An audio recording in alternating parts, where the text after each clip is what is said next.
আসসালামু আলাইকুম। কি অবস্থা?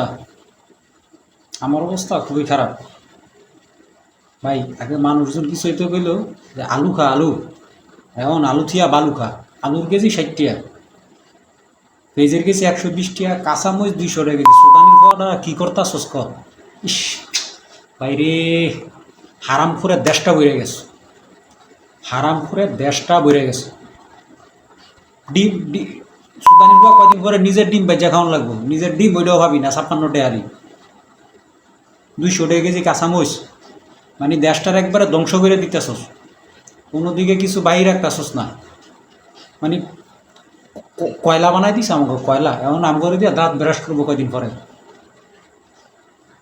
সালা সুর বাটফার দুর্নীতিবাস খাচ্চর স্যাচ্চর সবই দেশ। এই দেশটা তোরা কই নিবি রে বাবা, কত আমারে ভাই।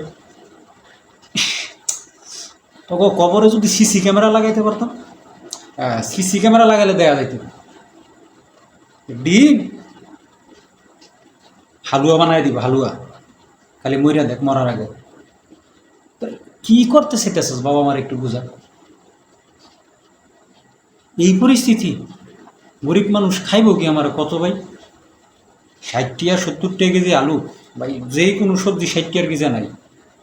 যে কোনো সবজি আপনি কিনতে যাবেন, ফোটলও 50 টাকা কেজি। মানে সর্বনিম্ন একটু ভালো হইলে 60 টাকা। ইস, মাথাটা নষ্ট করে দিচ্ছিস।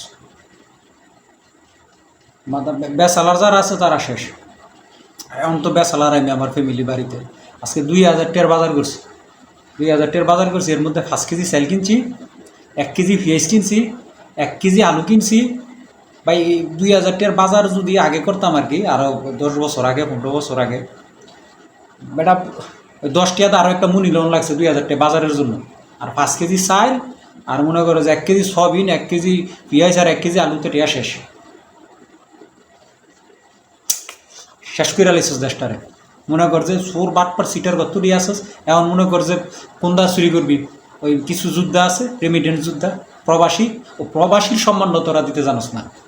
কী রে ভাই, কয়দিন এখন তো প্রবাসীর ব্যাগ কাগজ, স্বর্ণ নেস, সেন্ট নেস, বোতল নেস, কয়দিন পরে এয়ারপোর্টের প্রবাসীরা লয়ে যাবি গা। নিয়ে প্রবাসী তুই আমার কিডনি পর্যন্ত তোরা নিয়ে খেয়ে লাগবে পারস না। প্রবাসীর বউ ঘরের তো লয়ে যাস গা। এক সরকারি কর্মচারী কর্মকর্তা 200-300 টাকা, 200-300 কোটি টাকার মালিক। মর দেখবি 200-300 কোটি টাকা বার করবো।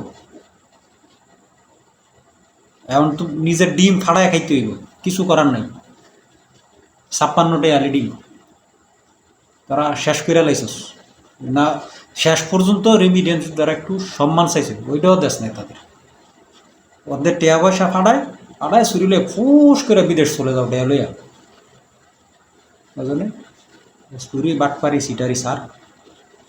আমরা গরিব মানুষ, আমাকে তো কর কিছু নাই, কারো বিচার দেওয়ার মতন কারো কিছু নাই। গরিব মানুষ দিন কারো কাছে গিয়ে কিছু বলবে, বিচার দিবে, বলার মতন কেউ নাই। উপরে একজন আছে, উপরে একজন আছে, ও তার কাছেই আমরা বলতে পারবো। আর ওই যে মোবাইল একটা পাইছি, খুললে যার যার ওপিনিয়ন জানাইতে পারি। কেউ কিছু করতে পারবে না, শুধু একজন পারবে, মালিকের কাছে বলতেছি। মানুষরে ওরা ধ্বংস করে লিতেছে। গরিব মানুষ মনে করছে শেষ হয়ে যাবে, ধ্বংস হয়ে যাবো, না খাই মরে যাবো গরিব মানুষ।